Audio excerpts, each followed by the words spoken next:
This Torah class is brought to you by TorahAnytime.com. Okay, Bruchim Habayim. Welcome everyone. Thank you everyone for coming. We want to welcome all of our Torah Anytime viewers and those listening on the radio, and of course all the Chashuv Tamid Chachamim here in Kailal Mitsuyanim in Kew Garden Hills, New York, in the Young Israel. Okay, we have a very interesting subject this afternoon, the second parak of Pirkei Avos. Let me just mention, today's shir is dedicated by Mr. and Mrs. Yitzi Gedalowitz from Maryland, very dear friends of mine.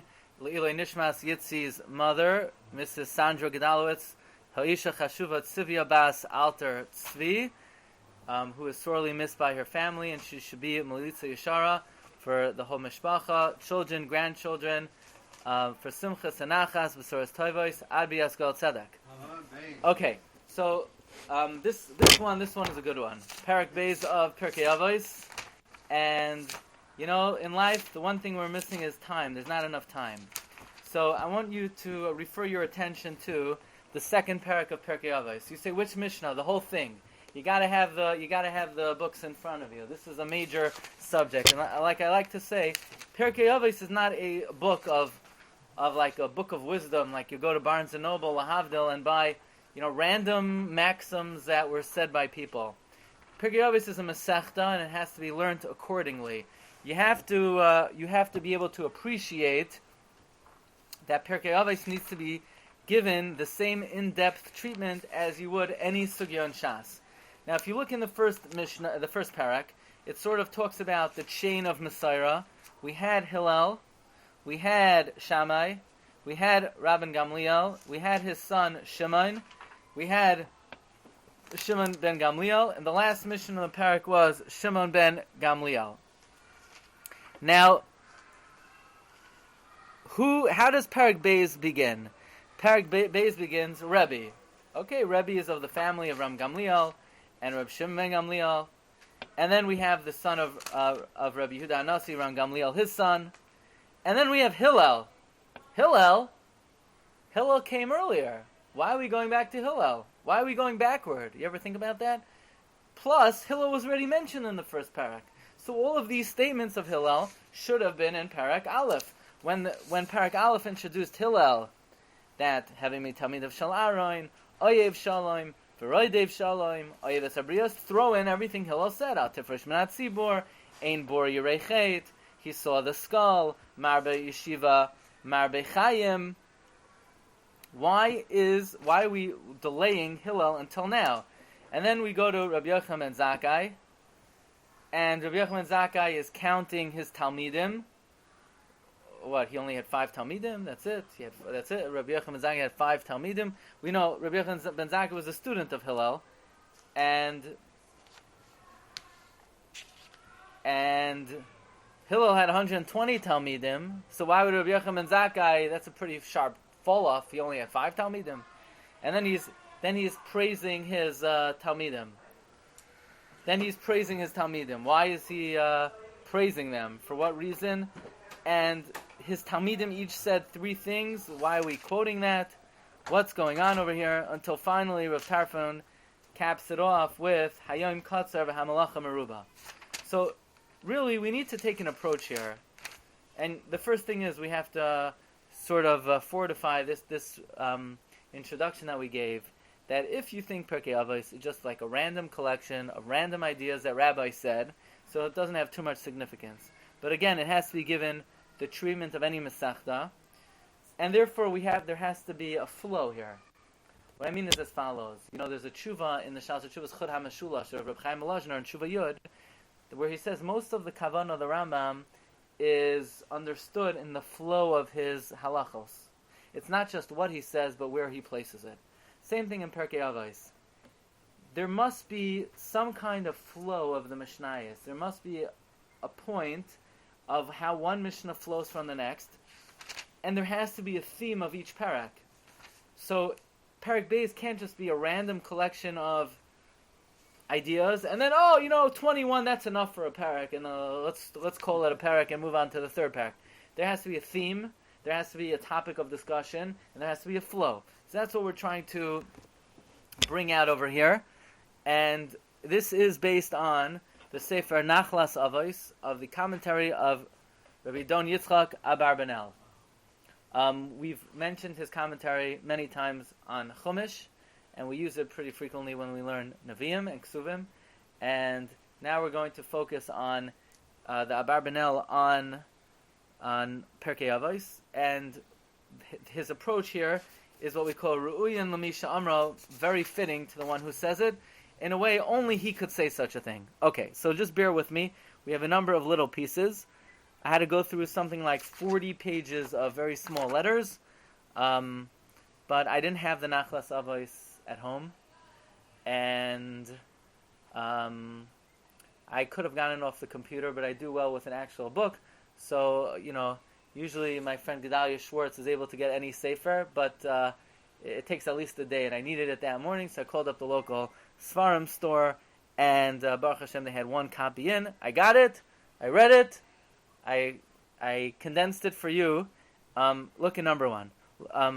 So the Abarbanel says, I already explained, and I'm going to paraphrase in my first introduction, that Rebbe is Rabbeinu HaKadosh, Rabbi Yehuda HaNasi. And after Perek Aleph, in other words, the objective of Perek Aleph is for the following idea, is the Seder HaKabbalah. The purpose of Perek Aleph of Pirkei Avos is to establish the chain of Messiah from Moshe Rabbeinu until the Tanoim. Well, now, Perek Beis then is trying to establish another objective, and that is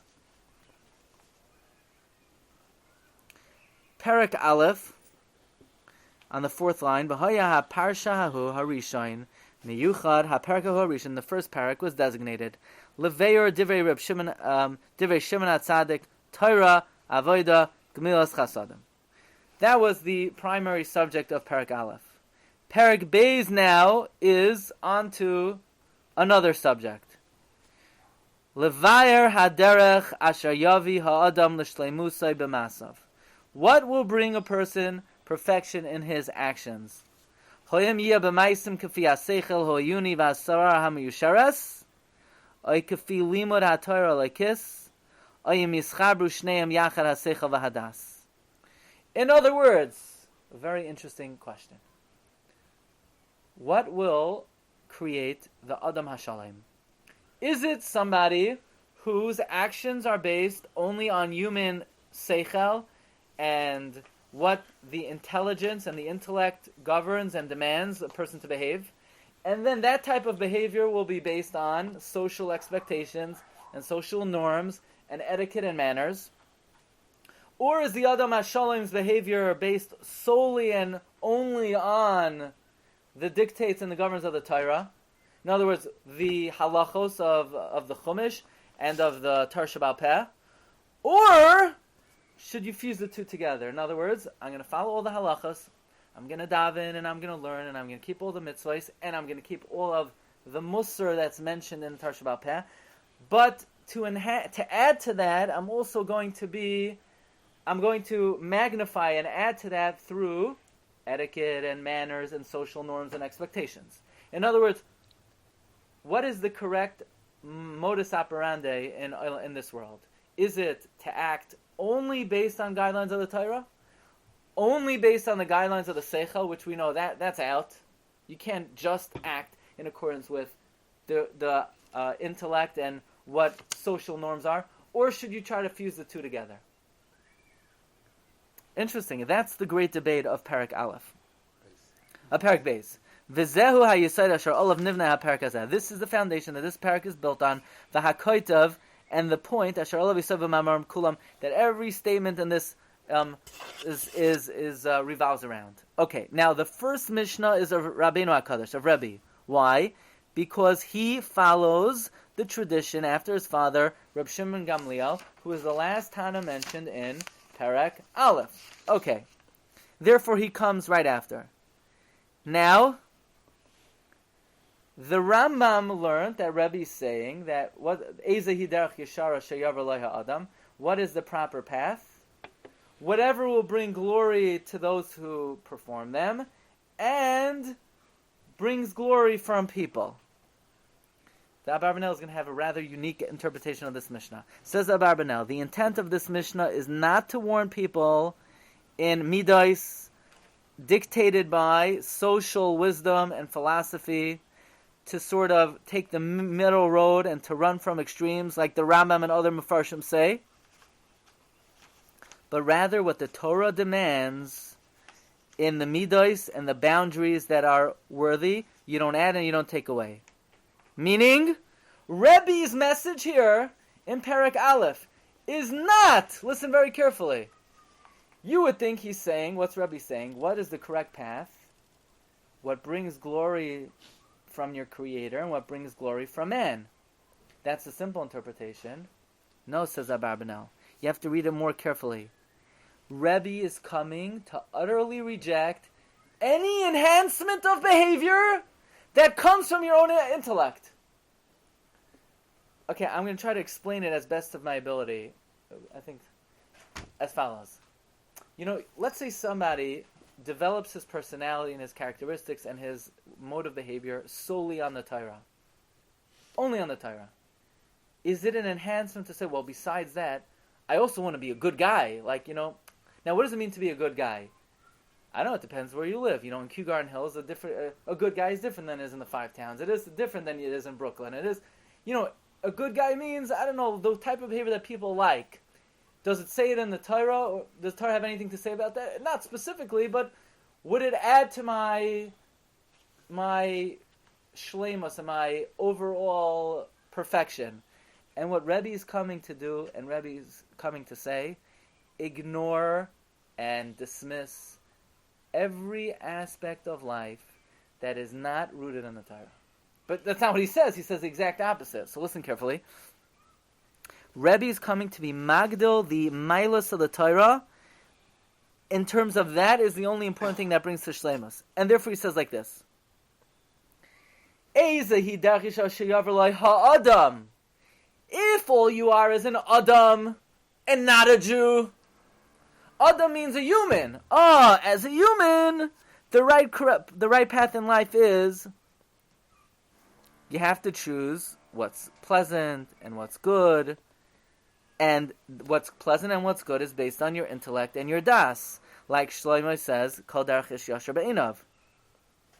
And what's good in the eyes of people. So what Rebbe is saying is, Ezohi derech yishara sheyaver lei ha'adam, meaning on the level of Adam, without being religious and Torah observant, that mode of behavior is what's good la'oseha, in your eyes and in other people's eyes. Act in a way, in other words, as a human being, the expectation is to do what's good in other people's eyes.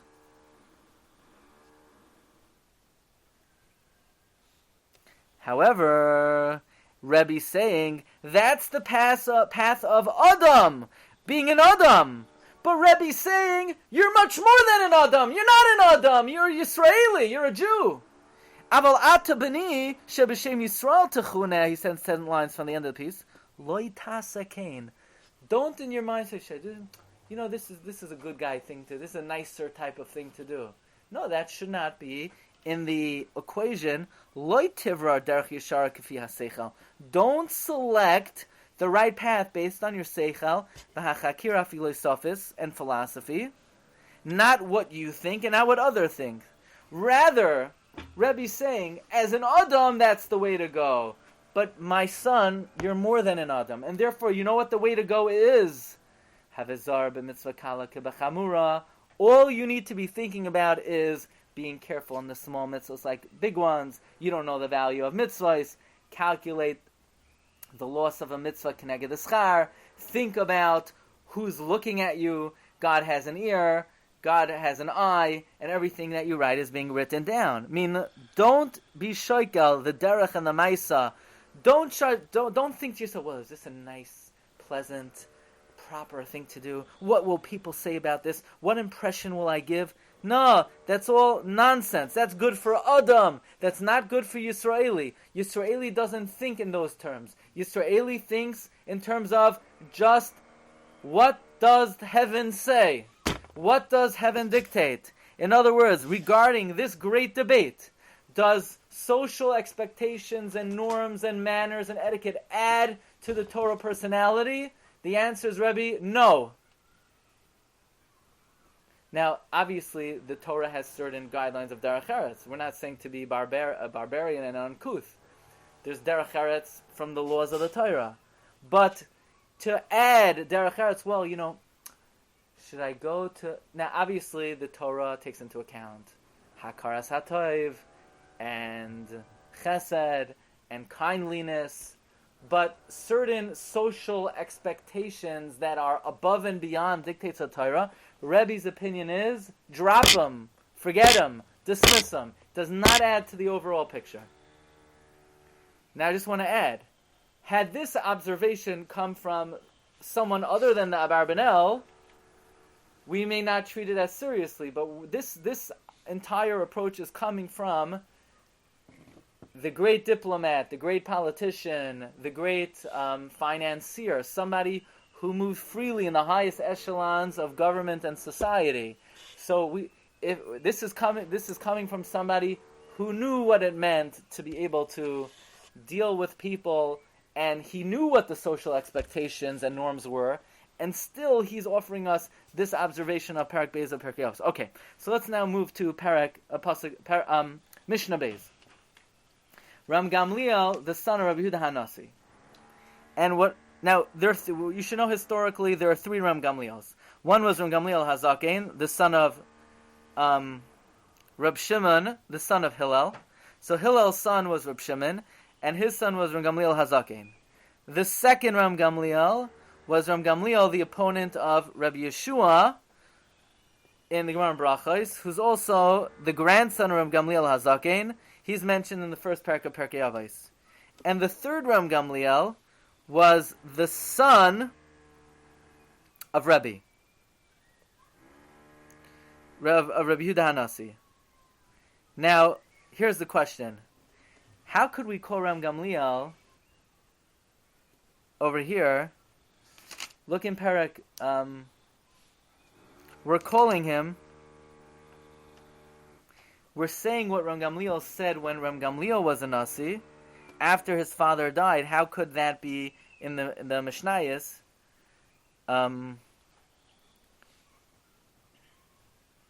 What's the problem? Since Rebbe was the redactor of the Mishnah, how could Rebbe record what his son said when his son was a Nasi? Rebbe was never alive when his son was a Nasi.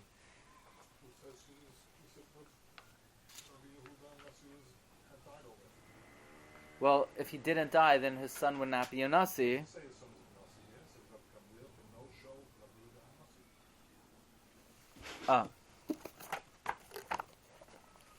So,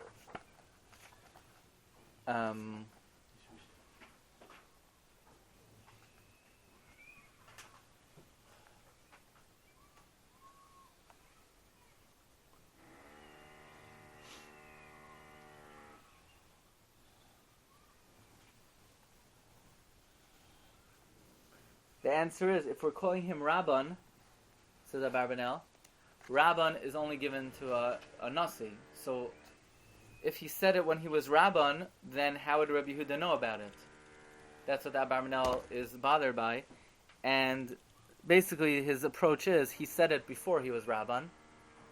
And after he became Rabban, the later Chachamim who sort of finalized Pirkei Avos, in other words, Rebbe included because Rebbe heard it, but he didn't say it when he was Nasi. But the later Chachamim gave him the title when they sort of closed the book. But the Abarbanel's question here is like this: what do you mean?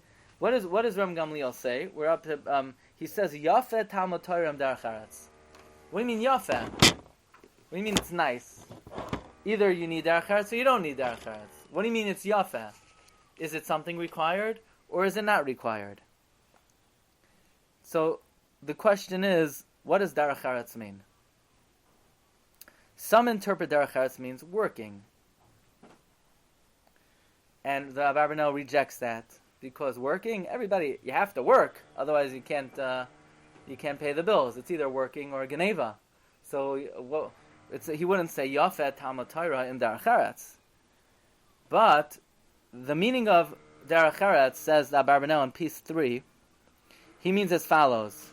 He doesn't mean Umnas Yadayim. He's referring to Chachma, Medinas, V'yedias, Hamidais, Hameshubachais, V'hanagasam, meaning social etiquette and expectation. Again, obviously, we're not talking about the alternative being barbaric or uncouth, but there is certain modes of behavior which is not required by the Torah, is not mentioned in Torah sources, but is sort of societal expectations. So the question is, what is Reb Gamliel adding? And says Abarbanel, Reb Gamliel is coming to argue on his father. Rebbe says that the only thing to think about is Torah. And not just learning Torah, but Torah behavior. Don't add and don't try to brush up on the social expectations and norms. It doesn't add to the Torah personality. By the way, the Abarbanel adds, you have to know who this is coming from. This is coming from Rebbe. Rebbe moved freely among governors. Rebbe conversed with the Caesar. Rebbe was Torah Gedula b'Makayim Echad. And yet Rebbe is the one who rejects it all. Comes Ram Gamliel, and Ram Gamliel says, no. Yafet Talmud Torah Derachatz. I'm not saying you're required to add social expectation and norm and being a good guy, but it does make your personality yafeh. It beautifies it. It is a feather in your cap. It's not a requirement. It's not a chiyuv. It's yafeh. And therefore Rebbe says, Yafeh Talmud Torah Derachatz sheyegia shneim mishkachas avain. Someone who occupies himself with Torah, but also tries to keep up and follow the social norms and dictates, and tries to be sort of on the pulse of what everybody expects of him to behave, the effort exerted into Torah and that will keep a person away from sin. Because since it does require extra work and effort to know what is expected of a person and to act in that way, that will keep a person away from sin. For example, let's say you have a guy who's like, we'll exaggerate. All he knows is Torah. The thing is, he's dry. His shiurim are like dry, like anything. He could take the most interesting subject and he could turn it into wasa bread. He could suck out every ounce of enjoyment out of the shiur. I mean, you thought you could have read the Gemara, you could have gotten some hana from it, but this guy, he's so pure Torah that he cannot relate to people. And we do find that in the Gemara. I mean, the rabbis would start their shiur with mili dibdi chusa, with a good joke. Now, what kind of joke do you think they talked about? You got to know something with us titzach in the world to make a good joke. Otherwise, it's going to fall flat. And there's nothing worse than a bad joke. You're better off not saying a joke than saying a bad joke. If you're going to start with a bad joke, nobody's going to listen to a word you're saying. So obviously, these chachamim followed the approach, says Abarbanel, of Ram Gamliel, that a little derech eretz is good. Derech eretz means you have to have some knowledge of mili de alma. You got to know what's going on in the world. In other words, nobody's laughing at takva kayin. It's not funny. Gemara is not funny. Halacha is not funny. A joke means, you sort of trivialize, the foibles of society. So that means you have your finger on the pulse. Says Abarbanel, to be mesameach the Talmidim, in order to open up their hearts to Torah. But otherwise, you're going to take people away from Torah. So, Yafet Talmud Torah im derech eretz. Okay, very interesting. So we have a machlokes between Rebbe. Rebbe said, no, all you need to think about are your maisim and schar va'onesh, and everything you do is recorded. And Gamliel said, you know what? A little derech eretz never hurt anybody. Yafet Talmud Torah im derech eretz. Okay. Let's go on to Mishnah Daled. Let's go on to Mishnah Daled. Excuse me. Hillel. Which Hillel is this? This Hillel is Hillel Hazakin. So we have a few questions. Number one, Why are we mentioning the words of Hillel here after the words of Gamliel and the words of Rabbi? Hillel came 6 generations before them. Why all of a sudden are we injecting the words of Hillel? Number 2, it sounds like Hillel is saying random things. First he says, Al tefresh minat tzibor, don't believe in yourself, and all other things. What in the world is Hillel trying to say? Al tamen ba'atzmecha, al tefresh minat tzibor, ein bor yirechet, la'yama aretz chassid. What is going on in the words of Hillel? Just gather everything together in one maimar, everything he said. Okay. Well, says Abarbanel v'hanira elai, we're in piece 4, that after we brought the opinion of Rabbi is a Torah-only man. Ram Gamliel says, you know what, you would add, if you would infuse your personality with mili da'alma, with knowledge about the world and being on the pulse of societal norms.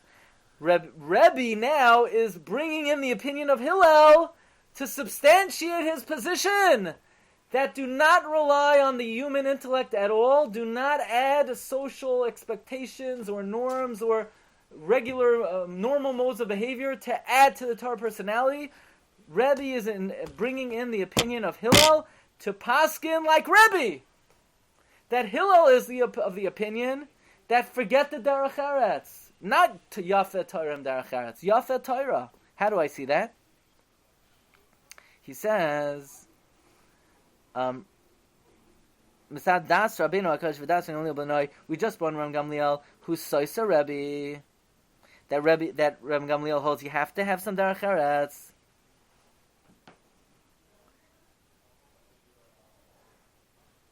Now we're going to bring in the opinion of earlier authorities to support the opinion of Rabbi. That what? That appoint Ram Gamliel. And therefore we're going to bring in Hillel's statement. Now what does Hillel say? By the way, you remember Hillel when he was a young man? The Gemara in Chagiga says he made a tara pick a day. Half he would support his family, and the other half he would give to the watchman of the Beis HaMedrash. Do you think that's a normal thing to do? To take half of your salary and use it for your own learning?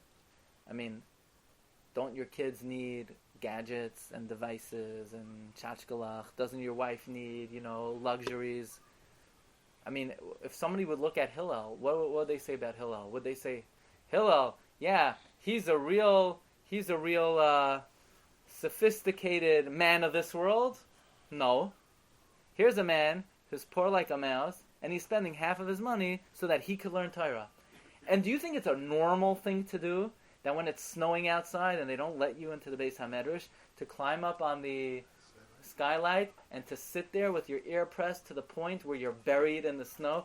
Is that something that enhances your image in the eyes of society at large? Do you think, the universities and the colleges of the world would have awarded Hillel Man of the Year? No, he would have been in all the newspapers that look at this, right-wing, ultra-zealot, ultra-orthodox. They would not countenance that type of behavior. Okay, but what was Hillel's position formally? Look in the Mishnayos. Al tifrosh minat tzibor. The way that Abarbanel interprets that is, number 1, do not rely on your own intellect. Do not follow what your own mind tells you. It's very dangerous. Al tamin ba'atzmecha yoim moischa. If you're going to follow your own intellect, you never know what could happen. You could veer off at the end. Don't trust yourself. So what Hillel is trying to say, interprets the Abarbanel, is Al toimar davar shi efshar l'shmaya shesofer lishamea. Al toimar l'chisha efna eshna. Don't say, well, right now I gotta, be with the program and be with the guys and do the normal thing, and I'll learn later. No! You may never learn. You may lose the opportunity. In other words, Abarbanel interprets that Hillel is enunciating his position that you have to be most concerned, primarily concerned, and only concerned with what does the Torah demand of my behavior. Okay, look at number 6. What else did Hillel say? Hillel would say as follows: Ein bor yirechet. What's a bor? A bor is a guy, he knows no Torah, and he doesn't know etiquette either. He can't fear sin, because he does not have this intellectual sophistication to recognize and identify what sin is and to stay away from it. Okay. Well, at the same token,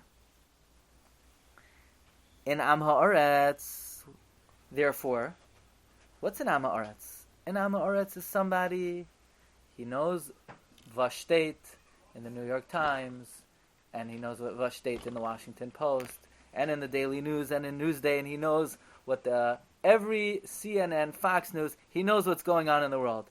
But he doesn't know Vashtet in Masechta Brachos, in Masechta Demai, Klayim, Shabbos, Erevin. So he knows what's going on in the world. He doesn't know what the Torah says. Says Hillel, the same way a guy who has no intellectual sophistication cannot fear sin. If somebody doesn't know Torah, he will not be able to practice the mitzvahs properly. In other words, what Hillel is pointing out, the soft underbelly. Hillel is pointing out the weakness of only being proficient in Chachmas Ha'olam. And therefore he says like this, V'loi habayshan lomed. Okay, let's say a guy wants to learn. So maybe he's sitting in a place or with a rabbi who doesn't take questions. Or it's not normal to be so persistent in asking questions. But he doesn't understand.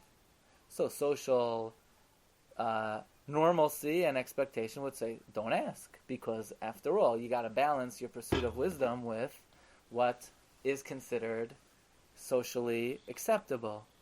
Hillel said social acceptability is nonsense. You got to make sure you understand. And if you don't understand, you got to ask. And if you're going to be embarrassing yourself, so embarrass yourself. Who cares? Look at me. I stood by the skylight. What do you think they said about me? That I'm a reasonable person? Of course not. But says Hillel, we don't care about that. That's all nonsense. Loi habayshan lamed. If you want to be successful in Torah, but people are going to look askance and people are going to say, that's what, he's ultra, he's too much. Says, well, who cares what people say? V'loi hakaptan melamed, meaning, you can't be embarrassed, and even a Rabbi says cannot be a kaptan. He cannot be makbid with his talmidim. Why? Because since limud haTorah is the shleimus ha'adam, you have to do it in a very generous way. You have to do it in a very giving way. Meaning, the Abarbanel derives, look on the second wide line in number 6, Imkein hoya das Hillel, shehamadiniyos ama aretz, einoi nechshav leklum. The worldliness of the Am Ha'aretz, it's not like, here we have a half a guy. At least he has social norms. No, Hillel says that doesn't do anything. It's worthless. Kiyim limud haTorah. Therefore, v'lechein hizer sheya adam zoyer ba, v'leimneu b'shas hamakabel, b'shas hamakabel. Don't let anything stop you from pursuing Torah. Not the embarrassment of the recipient, and not the kapeda of the giver.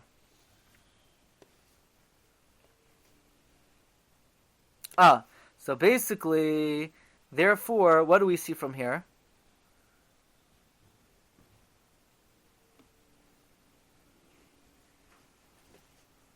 Therefore, what we see from here, says the Abarbanel, is that Hillel is coming to substantiate the opinion of Rabbi, and that is that the personality that is created from the Torah alone is more than enough, and is all that is needed, and is all that is desired. So you have big machlokes here. You have Rabbi and Hillel on one side, and you have Ram Gamliel on the other side, who says Yafet Talmud Torah Derech Eretz. Well, let's look in Mishnah Ches. Let's look in Mishnah Ches. In Mishnah Ches, it says, Hu haya omer, marbe basar, marbe rima, marbe nechasim, marbe da'aga, marbe noshim, marbe kshafim. Let's say a guy says, look, as part of the full personality, I have to have a decent car. I mean, if people see me driving this old rundown car, they're going to think that I'm not part of this world. Maybe I need to have a really nice house and really nice possessions. Won't that enhance my personality? And Hillel is coming to say, all that stuff is garbage. You want more, you want to eat better food? You're just going to have more worms in your body. You want nicer house? You're just going to have more things to worry about. You want the only thing that's important, Marbe Torah, Marbe Chayim. The more you learn, the more life you'll have. Marbe Yeshiva, the more you sit learning, Marbe Chachma, the more wisdom. In other words, Hillel is coming to be Magdil, the approach of Torah only, and to be Mashbil, anything else that a person would think enhances that personality. Okay, so let's come to the next Mishnah. In our editions, Mishnah Tes, here we have the same thing. Why would this be? Why is this true? Because that's all you were created for. You were created to be a Lomei Torah. So if that's what you're created for, then nothing could possibly enhance to that persona. Fine. Look at number 8. We move on to Rabbi Yochanan ben Zakkai. And first of all,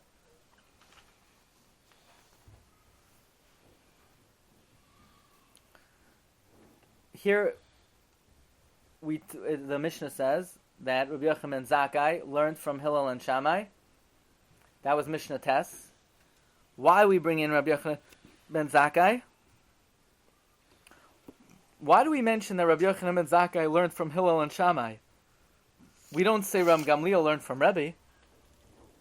Right? In Mishnah Beis, we don't say Ram Gamliel, Benoish Rabbi Yehuda Anasi Omer.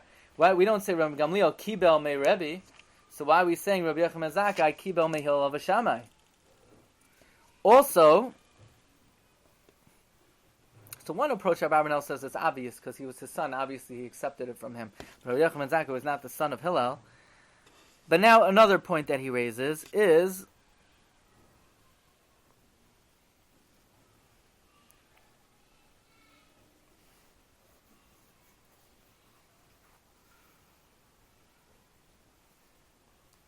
by the students of Rabbi Yochanan ben Zakkai. Look in number Mishnah Yud. By the students of Rabbi Yochanan ben Zakkai. Why are we mentioning the students of Rabbi Yochanan ben Zakkai and their praise? We don't praise the students of Hillel. Also, you think Rabbi Yochanan ben Zakkai only had 5 students? Here in Hillel's Shir, there were 80 students. Why are there only 5 students in Rabbi Yochanan ben Zakkai's Shir? So the approach of Abarbanel again is this entire parak is predicated on this one nakuda. What is the more correct approach? Is it Torah only, or Torah infused with, in addition to that, what's socially acceptable, and so forth? Again, I'm sort of simplifying it. I don't think Hillel would say to do something which is looked down upon or socially awkward, bedafka. But the question is, there's a certain finesse maybe that is socially looked up to. Does that add to a Torah personality? You could make the case that this machlokes continues until today. You have certain areas in Eretz Yisrael which are probably more inclined to the approach of Rebbe and Hillel, Torah only. You have other Chachamim who do add a certain flair to their personality. But we now come to Rabbi Yochanan ben Zakkai. And the reason, says Abarbanel, why we're only mentioning 5 students of Rabbi Yochanan ben Zakkai, he had many, many Talmidim. We're only mentioning the 5 students that had what to say about this issue. The reason why we say Rabbi Yochanan ben Zakkai was a student of Hillel, because Rabbi Yochanan ben Zakkai followed his Rebbe's approach, Torah only. In Lamadata Torah Harbe al Tachzik Toiva La'atzmacha. Shammai in Perek Aleph, good, also said similar, Asei Torascha Keva, and he also followed that approach. However, Rabbi Yochanan ben Zakkai's Talmidim, he told them, you go out and see for yourself. And they came to a different conclusion than their Rebbe.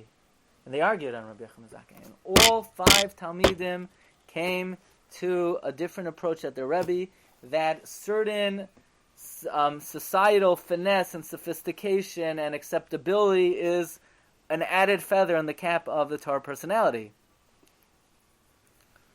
Look at number 11. This says the Abarbanel, "Me'asher chamesh as hachachamim ha'ila, v'loy echad mehem, loy hishiv l'divei rabbim kishal derchat tov l'dog b'tar salekis." If you look at the 5 comments that the 5 students returned with, look carefully. Eze tzuru, eze hiderach tova sheyidrak b'ha'adam. Rabbi Lezer says, ayin tova. Rabbi Yeshua says, chaver tov, be a good friend, have a good eye, be a good neighbor, try to see into the future, have a good heart. Hey, why didn't anyone said, l'moy Torah harbe, rak shev v'limo Torah? Why didn't they respond that only limud Torah, only the Torah, and ma'isa hamitzvos are important?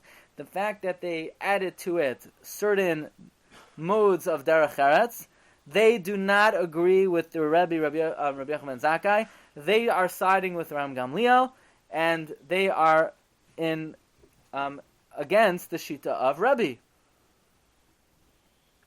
Now, each one of them said 3 things, supporting their approach that the main benefit, the main fulfillment of a Talmud Chacham is in Yafet Talmud Torah and Derech Eretz. How's that? Let's go to Mishnah Tesvav. Hey Mamru Shlosh Dvarim. Rabbi Lezer Omer, Yichvay Chavercha Chav Alecha Kishalach. Don't get angry easily. Or Rabbi Yeshua, Ayin Hara Yetza Hara Sinas Habriyos. Yihi Mamayin Chavercha Chav Alecha Kishalach.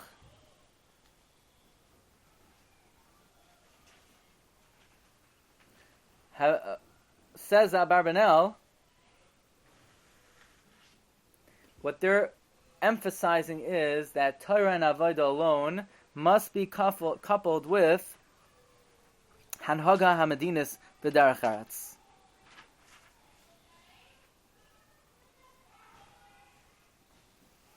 Even look at number 15. Says Abarbanel, even though, look in Mishnah Yud Zayin. Haskein atzmcha lamoy Torah. The language of Haskein means you need to do tikkun and hachana b'midos to be able to learn Torah. Or Rabbi Abarbanel interprets Reb Shimon when he said Hevezar b'kriyas shema b'tefillah. By the way, I just want to point out, Rabbi Abarbanel has, just as a side point, the 5 praises that Rabbi Gamliel, that Rabbi Yochanan Zakkai praises Talmidim, whether it's Ayin Toiva, Chaver Toiv, Shachein Toiv, Royes Hanoilad, they very much, each Talmud's area of excellence could be used as the source of which 3 things they said. Meaning Reb Shimon, who would be Royes Hanoilad, to make sure you calculate what the end will be, Yirah Shamayim, he emphasized Avoida and Tefillah. Well, very interesting. Let's look now in Mishnah Yotes. Mishnah Yotes, Rabbi Lezer Omer, have a shakad lo my Torah. Be very diligent. So you say, oh, he must be a Torah-only approach. No!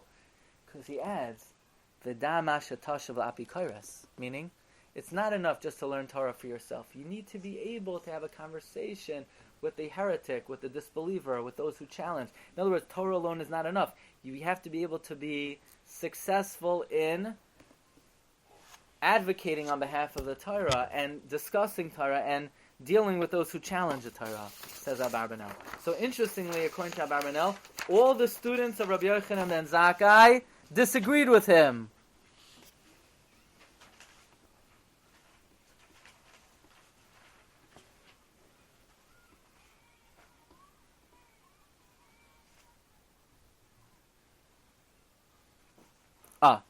So now the question is, the end off of Perek Beis of the Mishnayos.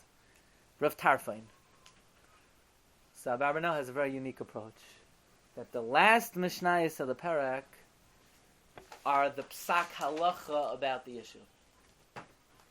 Meaning, the Perek debates back and forth the issue, where Rabbi says, cut the junk, Torah only, have machazah, and Rabbi Gamliel says, no, Yafa Torah derech eretz, and Hillel comes back and says, no, forget the social norms, and Rabbi Yochanan Zakkai was makabel from him, and therefore he says, learn a lot of Torah and don't give credit to yourself. And the students who went out, and they came back, no, you need a certain Hanhaga Medinas. So now we're going to come to the psak. How do we paskin? Is Yafet Torah and derech eretz? Or no, Torah only? So this is a really good one. There's no psak, there's just advice.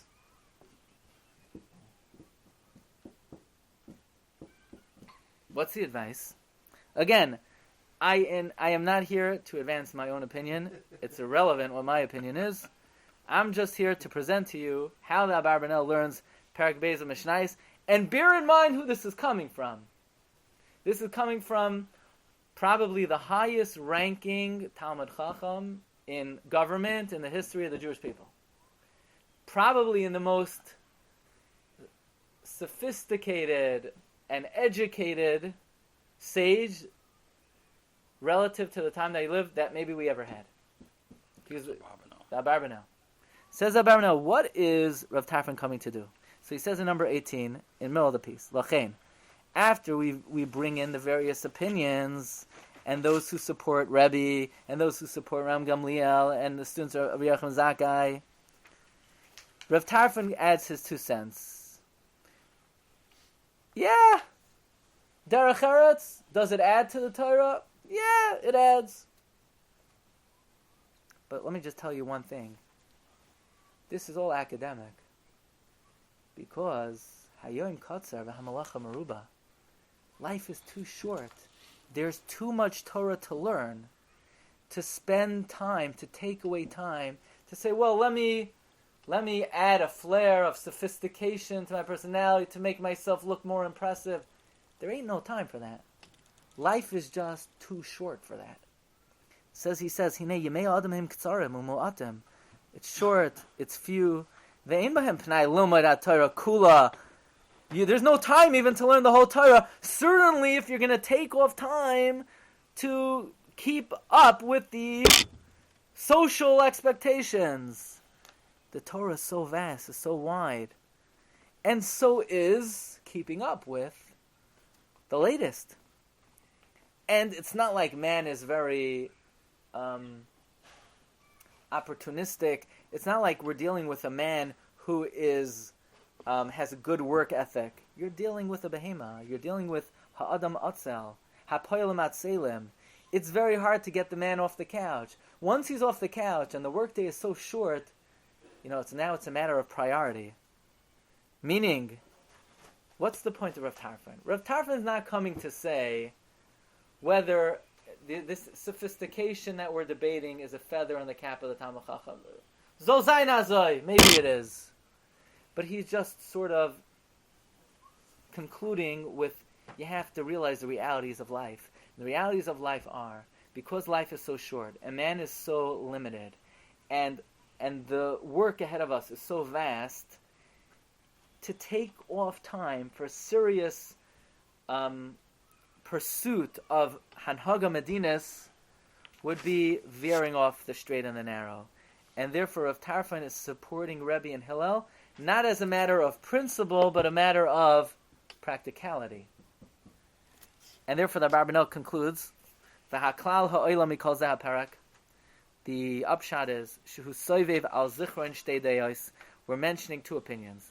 Rabbeinu HaKadosh, Ram Gamliel, his son, the father holds ein roi l'chol ben Yisrael sheishtadlu b'davar acher kiyam b'Torah, that people should not make efforts only in Torah mitzvahs, and a person does not need ve'ein lo yitzarich la'anhaga acheres modisios kefi hasra hasichlis, and no other mode of behavior is needed. And the opinion of his son is sheshnei hadvarim roi sheyischabru haseichel and the das yafet talmud Torah derech eretz. And we bring the opinion of Hillel Hazaken and the opinion of Rabbi Yochanan Zakkai, who supports Rabbi, and it brings the opinion of the students of Rabbi Yochanan Zakkai that disagree with him. Uvesoif dvarav hevi maimer of Tarfon as a hachra rabba, meaning it's an in-between opinion. Avada! If you see a Talmud Chacham that has a certain sophistication and flair in his behavior and his social acceptability, Avada, that's a beautiful thing for the Talmud Chacham. It does add to his personality. Yes, maybe, ideally it's better. However, to set aside time for that, and to dedicate oneself to that, there just ain't enough time for the two of them. So if you see a great Talmud Chacham that's mastered both, kol hakavod, it is a beauty. It is a beauty to his personality. But to tell someone that you need to stop learning and brush up a little bit on some of the social norms, no, not a wise thing to do. So I just thought this was a rather ingenious way of, in other words, Perek Beis is an isolated subject where there's one topic of discussion, various opinions are being brought, and a conclusion is given where there's a middle ground that maybe one is more beautiful, but in practicality, maybe it's not worth it. So, Rabbi Shai, I hope you enjoyed that, and I wish everyone a wonderful Shabbos. You've just experienced another Torah class brought to you by TorahAnytime.com.